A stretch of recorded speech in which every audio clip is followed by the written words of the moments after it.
tenha sido recepcionado pela Constituição em face do que dispõe o artigo 52, parágrafo único da Constituição. É possível, mas há autores que sustentam que o que não foi recepcionado diz respeito unicamente ao prazo de 5 anos. Portanto, a matéria é controversa e há, em princípio, uma plausibilidade para que se acolha o destaque pretendido. Mas há mais, e termino. Ah, tá. Pois não. No dia 6/12 do ano de 1993, 6 de dezembro de 93, houve, de fato, o julgamento do mandado de segurança a que alude o eminente senador Fernando Collor, e que houve, de fato, uma decisão do Supremo Tribunal Federal que nós não desconhecemos. Mas lá, naquela sentada, houve um fato muito interessante que, tendo em conta o impedimento de 3 ministros, o ministro Sidney Sanches, a suspeição declarada pelos ministros Francisco Rezec e Marco Aurélio, ao longo da votação, chegou-se a um empate. 4 juízes da Suprema Corte tiveram opiniões divergentes. 4 entendiam que a votação deveria ser feita em 2 momentos e 4 entendiam que não devia ser feito em 2 momentos, mas sim em um único momento. O julgamento foi paralisado, foram convocados, como a história registra, 3 ministros do Superior Tribunal de Justiça para decidir a questão. Aqui está o extrato da ata. Portanto, a matéria, inclusive controvertida, ou foi controvertida, era controvertida no Supremo Tribunal Federal. Ela foi desempatada com 3 magistrados estranhos ao corpo permanente do Supremo Tribunal Federal, que acabou desempatando. Então, a dúvida é saber, não quero me manifestar, eu tenho opinião sobre isso, se for instado a emitir-a, o farei no Supremo Tribunal Federal. A questão é saber se este julgamento do mandado de segurança 21.689 é um julgamento paradigmático, se pode ou não ser utilizado como referência, tendo em conta o empate havido e a inclusão de 3 membros estranhos à Suprema Corte. Portanto, vejam, vossas excelências, que a matéria não é pacífica. A matéria comporta visões diferentes, não obstante a aparente clareza daquilo que se contém no artigo 52, parágrafo único da Constituição. Mas a interpretação e o alcance desse dispositivo será, neste momento pelo menos, unicamente do plenário do Supremo Tribunal, do plenário do Senado Federal, que é soberano para decidir sobre essa questão. O presidente não tem nenhuma influência, nem poderia adiantar, o presidente Supremo, que pode eventualmente vir a ser instado a se manifestar sobre essa questão. E, em assim sendo, eu, em função disso, acolho, defiro o requerimento para que a matéria possa ser destacada. Senador Collor.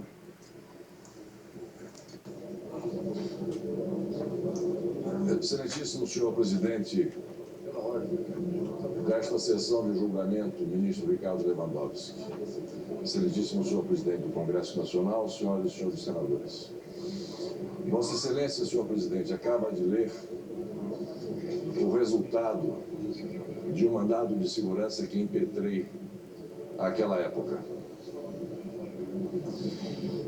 Ministros manifestaram-se impedidos de participar da Suprema Corte. O resultado foi 4-4, ou seja, um empate, que suscitava suscitou e suscita de forma periódica a velha máxima de in dubio pro réu. Ou seja, estava estratificada de uma maneira clara uma decisão de 4-4 na mais alta corte de justiça do país.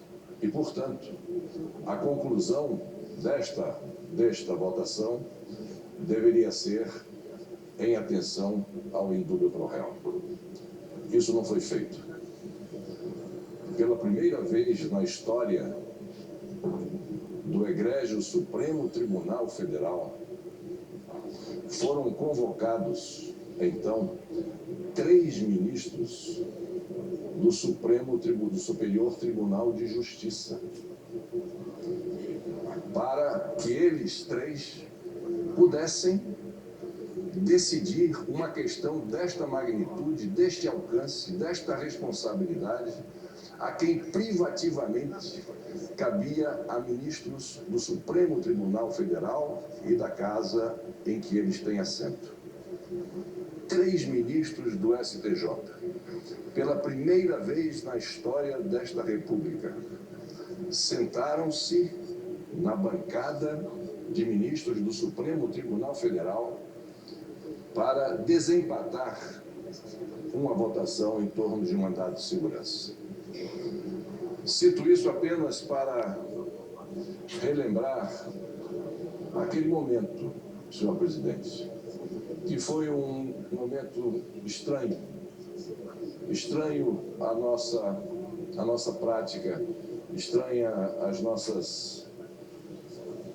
aos nossos entendimentos do que seja o melhor juízo a respeito de uma questão como esta.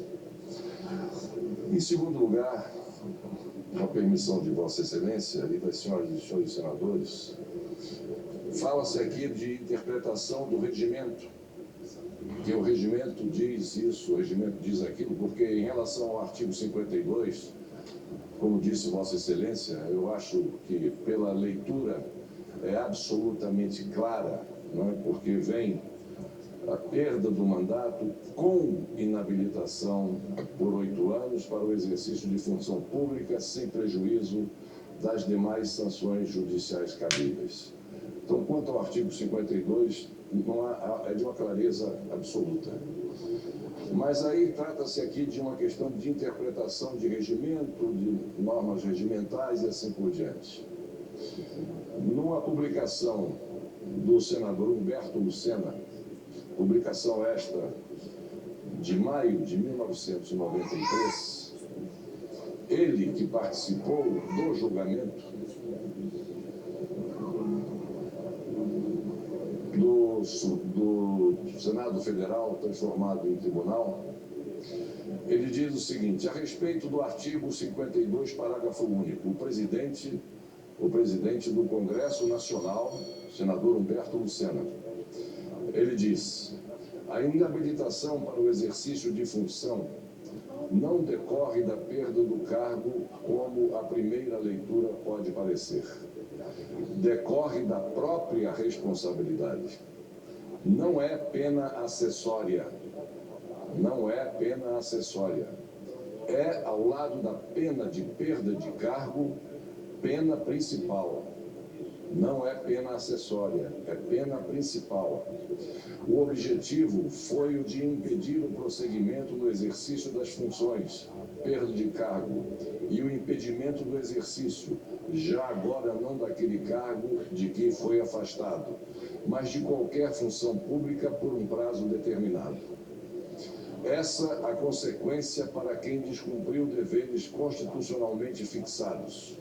Assim, porque responsabilizado.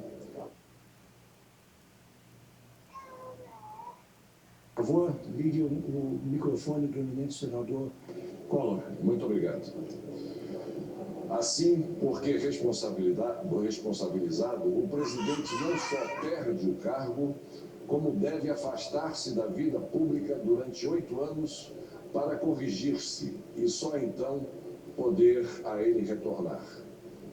Duras palavras, frias, duras, mas peremptórias de um presidente do Congresso Nacional interpretando a repercussão do artigo 52 da Constituição no regimento interno desta Casa. Eram esses esclarecimentos que eu gostaria de fazer a respeito da matéria em discussão. Muito obrigado, senhor presidente. Eu já daria a palavra ao eminente senador Ronaldo Caiado, quero dizer o seguinte: esta matéria está submetida ao egrégio plenário do Senado Federal. As senhoras e senhores senadores, que são aquilo que a doutrina chama de intérpretes originais da Constituição.